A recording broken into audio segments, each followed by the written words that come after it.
Pemirsa, hewan yang lahir di luar ketidakwajaran seringkali dikatakan keajaiban. Padahal kenyataannya, beberapa hari ketidakwajaran tersebut lahir karena proses alamiah. Karenanya, bisa dipelajari secara keilmuan dan menjadi objek penelitian zoologi atau ilmu soal hewan. Sebagai contoh ketidakwajaran itu adalah mengenai fenomena ular berkepala dua atau disebut bisefalik. Dari hasil kajian ilmu menyebutkan, lahirnya ular berkepala dua terjadi saat pembelahan embrio pada proses pembentukan menjadi kembar identik. Namun, karena satu alasan tertentu, sebelum kelahirannya, pembela tersebut tidak selesai. Spotlight mencoba menyajikannya seperti yang berikut ini.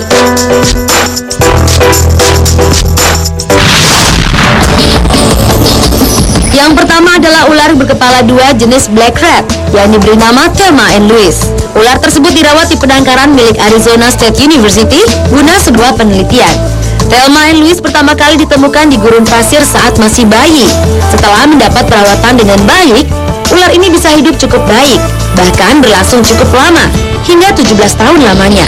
Setelah dipastikan bisa hidup dengan baik, ular berwarna hitam putih ini selanjutnya dipindahkan ke kebun binatang San Diego.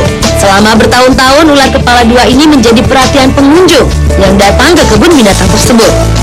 Masalah umum ular kepala dua yang kesulitan dalam masalah lingkungan genetis ternyata tidak diperlihatkan ular ini. Hingga menjelang kematiannya, Thelma and Louise memiliki 15 keturunan dan semuanya merupakan bayi ular yang normal.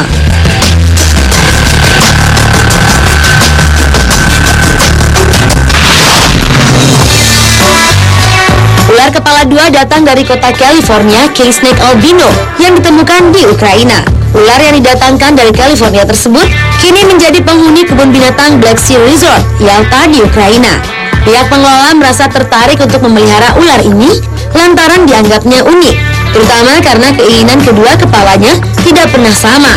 Namun, ular ini bisa hidup mandiri. Kehadiran King Snake albino menjadi perhatian para pengunjung kebun binatang. Namun, dalam beberapa kesempatan, pengelola kebun binatang sering mengajaknya berkeliling dalam sebuah pertunjukan. Salah satu pertunjukan yang diperlihatkan adalah saat kedua kepala ular ini saling berebut makanan. Kepala kebun binatang Oleg Zubkov mengatakan, pengunjung menyukai saat ular ini berjalan. Kedua kepala selalu menuju arah yang berbeda, hingga menjadi pertunjukan yang unik dan lucu. Untuk menghindari salah satu kepala memakan kepala lainnya, pawang ular di kebun binatang tersebut, Ruslan Yakovenko, mengatakan kepalanya harus diberi makan secara bersamaan. Jika tidak, satu kepala bisa marah dan membantu kepala satunya. Tapi, saat kedua kepala itu kompak, mereka tidak mau menambah porsi makanannya.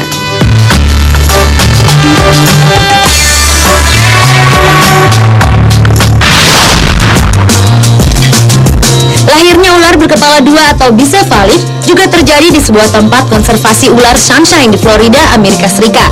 November 2011, ular berjenis ular susu Honduras tersebut lahir bersama 7 telur lainnya yang dieramkan. Daniel Parker, seorang ahli biologi dari University of Central Florida yang menyaksikan kelahiran ular tersebut sempat terkejut.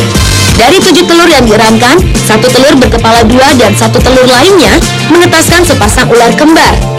Keheranannya bertambah karena ular albino biasanya berwarna putih, namun yang dilihatnya berpigmen cukup gelap.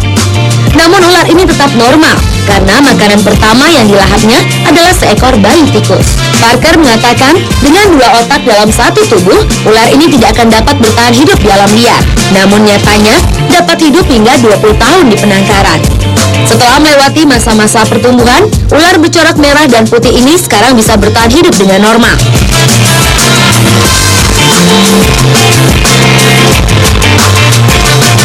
Pemirsa, keajaiban atau kelainan seperti ular tadi hanyalah sebuah fenomena alam biasa. Tidak perlu disikapi berlebihan, seperti sebuah klinik yang lazim ditemukan di negeri ini.